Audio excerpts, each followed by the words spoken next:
नेताजी सुभाषचंद्र बोस हे लहानपणापासूनच कुशाग्र बुद्धीचे होते. त्यांची स्मरणशक्ती अत्यंत कुशाग्र, अत्यंत प्रखर होती.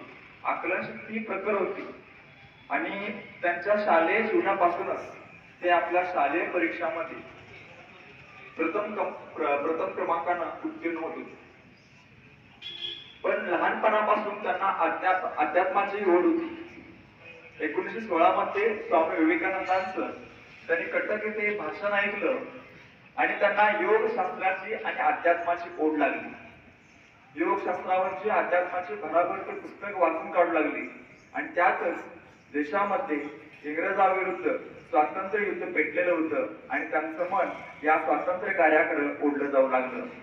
अशातच त्यांनी BA ची डिग्री पूर्ण केली आणि यावेळेला अध्यात्माची ओढ एवढी त्यांना लागली होती की त्यांनी घरात न सांगता गुरुच्या शोधात गया, काशी, हरिद्वार, मथुरा आणि हिमालयापर्यंत त्यांनी मजल मारली.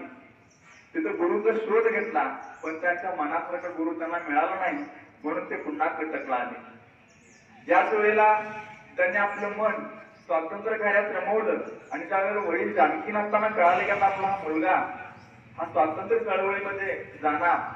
त्यासाठी त्यांना सांगितलं, जर इंग्लंडला जायला तयार असतील तर तू ISC परीक्षेला बसण्याला मी तुला परवानगी देतो. आणि स्वातंत्र्य युद्धाबरोबर लक्ष विचलन करण्यासाठी जानकीनाथांनी सुभाषचंद्र बोसांना इंग्लंडला पाठवलं, केम्ब्रिज विद्यापीठामध्ये ICS करण्यासाठी. ICS म्हणजे Indian civil service. Subhash Chandra Bose इंग्लंडला गेले, केम्ब्रिज विद्यापीठामध्ये.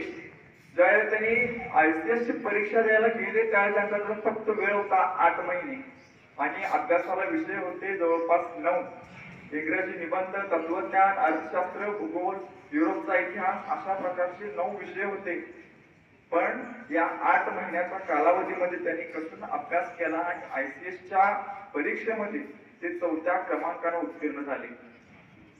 पण ICS उत्तीर्ण झाल्यानंतर नोकरी करायची, चाकरी करायची ती इंग्रजांचीच.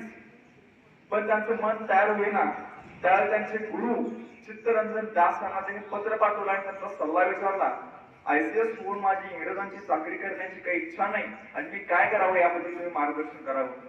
चित्तरंजन दासांनी आणि त्याच वेळेला केम्ब्रिज विद्यापीठामध्ये लोकमान्य टिळकांचंही भाषण झालेलं होतं आणि लोकमान्य टिळकांना भारतीय तरुणांना आवाहन केलेलं की आपलं जीवन हे फक्त नोकरीसाठी, गलेलट पगारासाठी समर्पित न करता राष्ट्रकार्यासाठी समर्पित करा. चित्तरंजन दासाने आपल्या पत्रातून सांगितलं की तुमच्यासारख्या एका प्रज्ञावंत माणसानं इंग्रजांच्या नोकरी